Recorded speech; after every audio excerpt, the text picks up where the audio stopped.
Let's talk about pocket holes.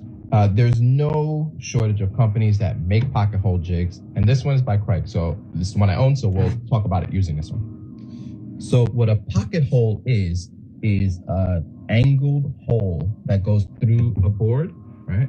That allows you to connect two pieces using these screws that go through one board into the side of the next one.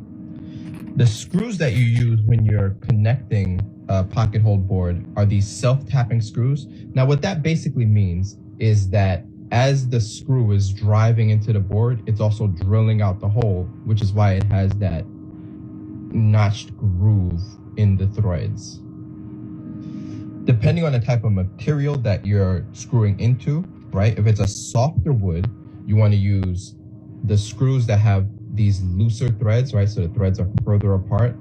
If it's a harder wood, you want to use these screws that have tighter threads, right? And that'll keep the boards from splitting and make a tighter connection. The size screw that you need to use depends on the thickness of the material, and the cutter that we're doing to make the pocket holes will change how deep and the angle of the cut that's being made so it doesn't strip through. But you want to make sure that depending on the material thickness, right? So if it's 1.125 you're using an 1.5 screw, so forth and so on. And they come in kits like this, but you can also buy them separately in bins like this.